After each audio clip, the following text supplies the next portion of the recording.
So we're going to try this on a fixed plane. It's actually the floor here, and so we don't get any bumping. I had a topic that I wanted to talk about. It involved Venom Fan X and general comments and contentions about the atheist-theist community, like I do a lot of. Today, I wanted to break away from that because I bored myself, and I don't want to talk about that today. Maybe some other day. Today, I want to approach an assumption that 90% of you probably are harboring without good reason. And the reason I want to talk about it, obviously, is that I want to bring it to your attention that you might be horribly, horribly wrong. And I don't like that, and neither should you. Here's where it's at. There is this dogmatic, unverified, unproven statement about the universe, about actually human behavior, that jostles and bumps and knocks around the interwebs, in higher education, wherever, and I have never seen any proof for it. Ooh. And that assumption is that your actions are informed by your beliefs. Now, if you are like 90% of my viewers right now, you are asking yourself, how the hell does Jonathan hope to address something like that? It is common sense that behavior is informed. Now, how do people usually say it, actually? It's that your beliefs inform your actions, or something like that. Your beliefs inform your actions. That's the general, that's the droning monotone mantra, yes, believe it, believe it, believe it, believe it, believe it, kind of bullshit. How can I hope to debunk that? Because I know that 9 out of 10 of you who are watching this video, and a few hundred of you will watch this video, are really curious as to how I'm going to do that. Here's the thing. Let's consider a very basic and very immediate example. A Muslim extremist with a bomb strapped to their chest. Are we to believe that it is by mere fact that they are a Muslim that they have the bomb strapped to their chest? If so, then we should not be able to find a Muslim who finds that kind of behavior bad. I'm trying to think of a better word. Deplorable. I don't know if that's the right word, so I didn't use it. Bad. We shouldn't be able to find a Muslim that thinks that is bad behavior. But indeed we can. They're all over the place. They constitute the vast majority, actually, of Muslims. So, let's take a step back. Let's give this idea that we have, that we're investigating, a little bit more slack. Let's suppose that it's not the belief in Islam, but it's the belief in God that gives you a greater propensity towards strapping bombs to your chest. And we'll even screw the bomb stuff, because you remember 9/11 with the airplanes.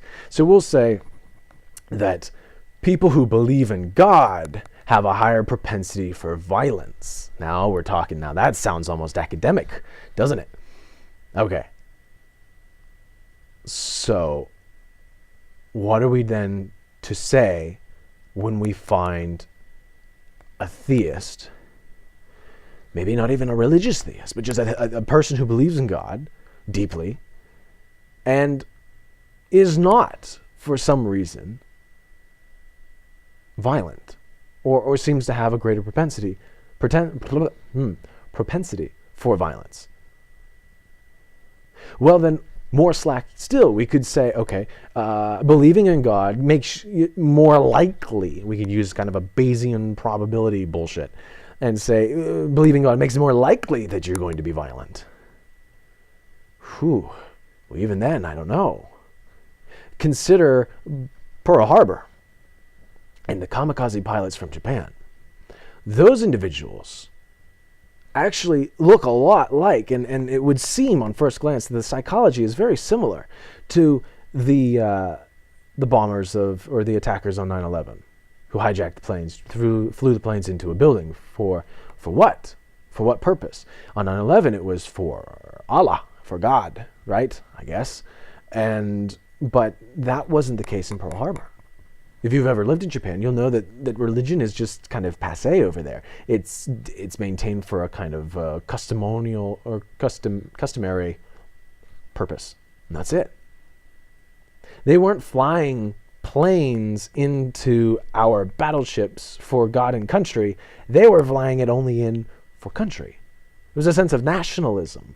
It was nationalism, not God, that gave them a larger propensity for violence. Now, wait a second here. We have now two different variables. Are we to suppose that that's it? That, okay, if you believe in God or if you have national pride, you have a greater likelihood to be violent. Is that what you want to walk away with this from? Or walk away from this with?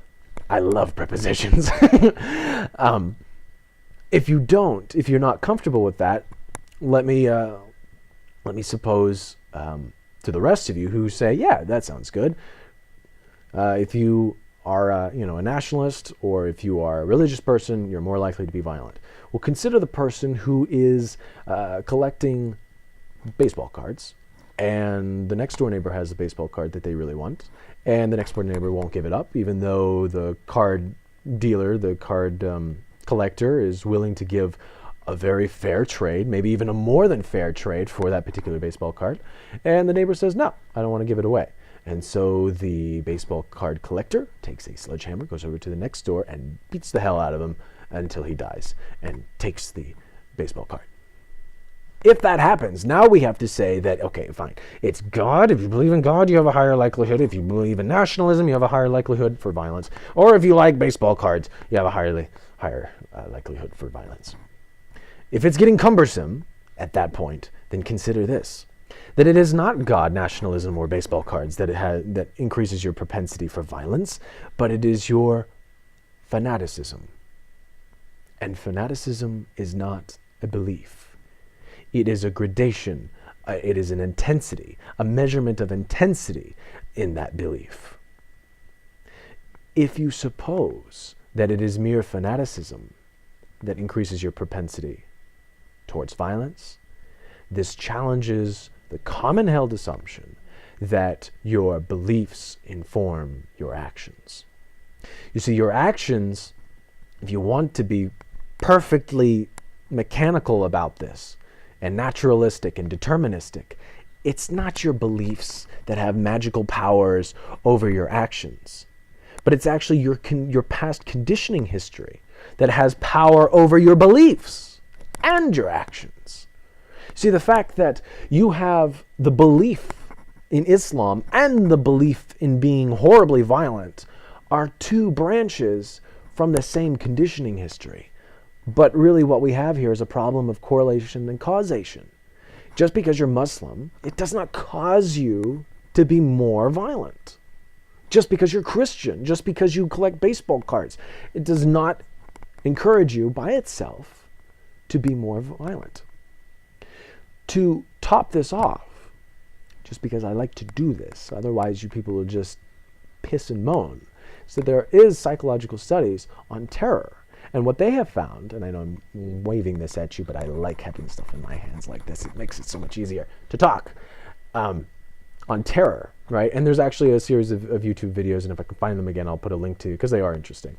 Basically, though, they found that individuals who were reminded of their own mortality, that they were going to die, tended then to be aggressive, more aggressive, toward people with different beliefs about the world, different worldviews.